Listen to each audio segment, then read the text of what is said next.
Hello दोस्तों, welcome to my YouTube channel. इस video में मैं आपको कुछ प्रश्नों की उत्तर जो मैंने लिख रखे हैं उसको मैं दिखाऊंगी और एक अच्छा आंसर हिंदी साहित्य ऑप्शन में किस तरह लिखा जाता है वो मैं दिखाऊंगी। तो ये प्रश्न जो है वो PYQ हुई है, प्रीवियस ईयर क्वेश्चन पेपर मैंने सॉल्व किया हुआ है और इसको मैं दिखा रही हूँ। तो ये क्वेश्चन है, बिना समय गंवाए हम इस वीडियो को स्टार्ट करते हैं। और ये क्वेश्चन जो है वो कबीर के काव्य में विद्यमान काव्य भाव, सौंदर्य और कलात्मक सौष्ठव का पर प्रकाश डालिए। इसमें ये क्वेश्चन है, उत्तर हम बता रहे थे। कबीर स्वभाव से संत हैं, प्रकृति से उपदेशक, जो कि ठोक पीट कर कवि हो गए हैं, ऐसा उनके आलोचकों का मानना है। लेकिन कविताओं में विद्यमान भाव, सौंदर्य और कलात्मक अभिव्यक्ति को समझने के लिए उनके द्वारा प्रयुक्त की गई जटिल भाषा को समझना ज़रूरी है। भाषा की कबीर की रचनाओं में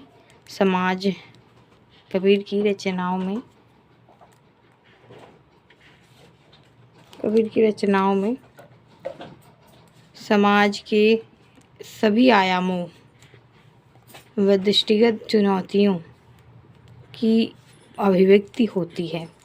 तो उनके अनुसार जो समाज की कुरीतियाँ फैली हुई हैं उसको उनकी समस्याओं में सुस्पष्ट भाव से समझा जा सकता है। जैसे पाहन पूजे हरि मिले तो मैं पूजूं पहाड़, ताते से चाकी भली पीसे खाए संसार।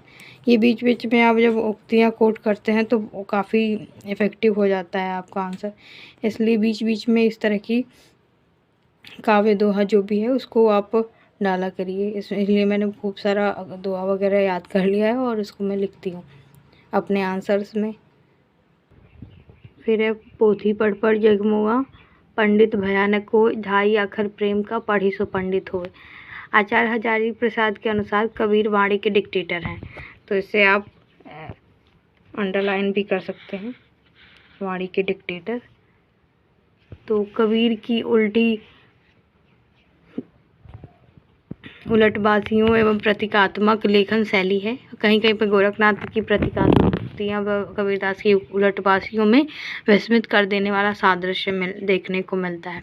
जैसे कि गोरखनाथ के अनुसार, नाथ बोले अमृत वाणी, भरसेगी कमली भेजेगा पानी। सो उसी प्रकार कबीरदास जी ने भी लिखा है कि कबीरदास की उल्टी वाणी, बरसे कंबल भीजे पानी। तो कबीरदास की भाषा में भाव की सौंदर्यता के साथ साथ कलात्मक आलंकारिक शैलियों की अभिव्यक्ति हुई है।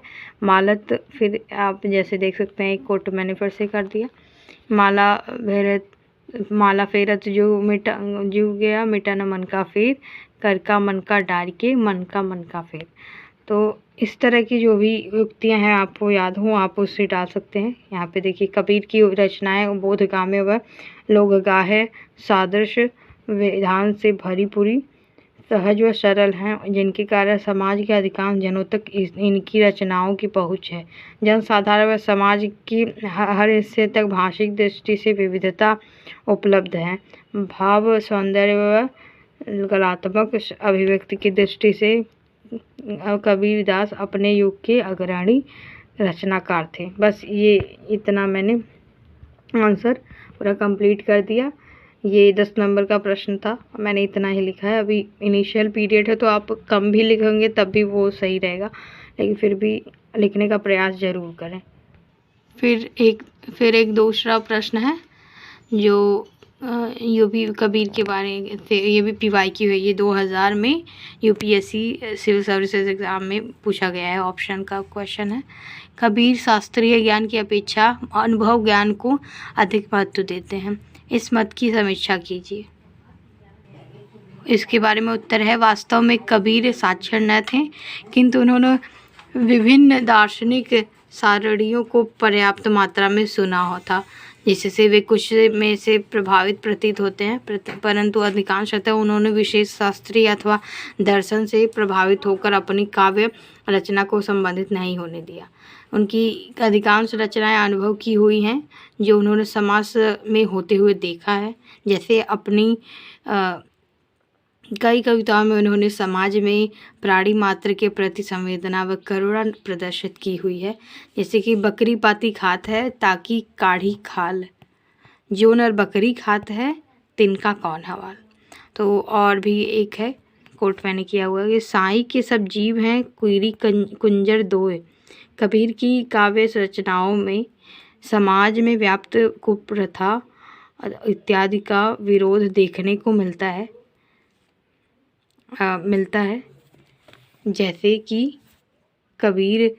कि वर्ग व्यवस्था, नारी की दुर्दशा, जाति पाति पूछे नहीं कोई, हरि का भजी सो हरि का होई, जो तू बाभन बाभनी का जाया, आन बाट होए क्यों नहीं आया। तो ये सब जो भी कोट्स हैं आपको याद है आप बीच बीच में डाला करिए। फिर यहाँ पे देखिए क्वेश्चन है, कबीर के अनुसार उनकी कविताएं गीत नहीं हैं, वे उनके अनुभव से उपजी हुई ब्रह्म विचार हैं, जिन्हें वो इस प्रकार कहते हैं। तो अब जिन तुम जानियो गीत है वे निज ब्रह्म विचार। तो निसंदेह कबीरदास जी ने शास्त्रीय ज्ञान से अधिक महत्व अनुभविक ज्ञान को दिया है। ये लास्ट में आपने निष्कर्ष के रूप में लिख सकते हैं। तो इस तरह मैंने प्रयास किया है आंसर लिखने का, क्योंकि मैं भी एक यूपीएससी एस्पिरेंट हूँ और मेरा भी हिंदी साहित्य ही ऑप्शनल सब्जेक्ट है, और तो इसलिए मैंने भी अभी प्रयास अपना स्टार्ट किया है कि मैं किस तरह से आंसर राइटिंग करूं, और इस तरह से मैं छोटे छोटे वीडियो बना के मैं आप लोग को भी प्रोत्साहित करती हूँ। साथ में ये दिखाती हूँ कि इससे काफ़ी एक कम्युनिटी लोग अच्छे से इसमें इवैल्यूएशन अच्छा हो पाएगा। और देखिए अब मैं तीसरा क्वेश्चन दिखाने वाली हूँ। ये प्रश्न 2012 यूपीएससी सीएससी में पूछा गया है।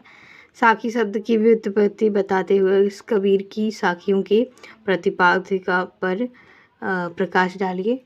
उत्तर है, कबीर की समस्त कविताओं का संकलन बीजक कहलाता है। बीजक के अंतर्गत कई प्रकार की काव्य रूप दिखाई पड़ते हैं, उनमें से एक प्रमुख साखी भी है। साखी शब्द संस्कृत भाषा के साक्षी शब्द का तद्भव रूप है। साक्षी का अर्थ है गवाह, अर्थात वह व्यक्ति जिसने तथ्य को अपने आंखों से देखा हो। कबीर की मुख्यतः कविताएं साखी ही हैं। वे कहते हैं, मैं कहता आखिन की देखी, तू कहता कागज की लिखी, मैं कहता सुलझावन हारी, तू राखियो उलझाई रे।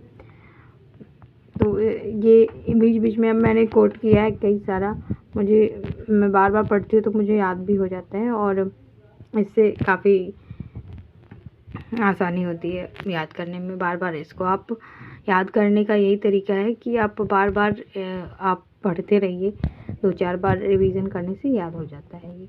फिर कबीर अपने काव्य संकलनों में साखी संबंधित बहुत सी कविताएं लिखी हैं, उन्होंने इसका सर्वाधिक प्रयोग किया है। कुल मिलाकर यह कह सकते हैं कि साखी वह काव्य रूप है जिसमें कबीर ने आत्मानुभूति तथ्यों का अथवा ज्ञान के आधार पर वर्णन किया है। वह हमेशा एक सी विषय वस्तु से जुड़ी न रही, बल्कि उपदेशात्मक, भक्ति, प्रेम, वैराग्यपूर्ण इत्यादि से भी संबंधित काव्य लिखे गए।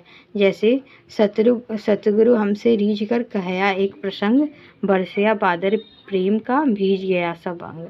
वे कहते हैं आस्था व आत्मबीति के बारे में कहते हैं, सुखिया सब संसार है खावे और सोवे, दुखिया दास कबीर है जागे और सोवे, जागू और रोवे। कबीर की बहुत सारी साखियाँ ऐसी भी हैं जो जन साधारण को उपदेश देती हैं और लोगों में काफ़ी प्रचलित भी हैं। ऐसी बानी बोलिए मन का आपा खोए, और इनको शीतल करे आपो शीतल होए। माया मुई ने मन मुआ मर गया शरीर, आशा तृष्णा ना मोई यो कह गया कबीर। साखी की परंपरा कबीर से शुरू नहीं हुई थी, इसके पहले नाथ योगियों की रचनाओं से भी साखी शब्द का बहुत बार प्रयोग देखने को मिलता है, लेकिन कबीर ने पहले से चली आ रही इस काव्य रूपों को और अधिक लोकप्रिय बना दिया और फिर परवर्ती संतों ने इस काव्य रूप को अपनाया। धन्यवाद। और फिर परवर्ती संतों ने भी इस काव्य रूप को अपनाया। इस प्रकार से और भी सारे क्वेश्चंस मैंने लिखे हुए हैं और मैं उसे अगले वीडियो में ज़रूर आप लोगों को दिखाऊंगी। लेकिन इस प्रश्नों को इस जो मैंने लिखे हुए हैं इसको दिखाने का यही भी उद्देश्य था कि आप लोग इन सभी प्रश्नों को देखें और किस तरह लिखा जाता है ये प्रयास करें कि किस तरह लिखा। स्टार्टिंग करना बहुत ही ज़रूरी होता है और ये हमेशा बहुत ही हम एक्सपीरियंस को बहुत ही कठिन लगता है कि किस तरह स्टार्ट करें। लेकिन इसलिए आप पहले छोटे-छोटे आप पहले बहुत ख़राब से प्रश्न आंसर लिखोगे, लेकिन धीरे-धीरे उसको आप सुधार करते जाओगे। इस तरह से आप प्रयास करिए और मेहनत करते रहिए। और मेंस में सबसे ज़्यादा ज़रूरत है आंसर राइटिंग की होती है, तो आंसर राइटिंग में आप स्पीड भी बनाइए खूब सारा लिख के। और साथ में याद करते रहिए इसको। और अगर ये वीडियो आपकी प्रिपरेशन में थोड़ा सा भी हेल्प करता है तो इसको शेयर करें इस वीडियो को और इस चैनल को सब्सक्राइब करें और प्लीज़ सपोर्ट करें इस चैनल को। And thank you so much for watching my video and all the best for your day. Thank you. Sorry.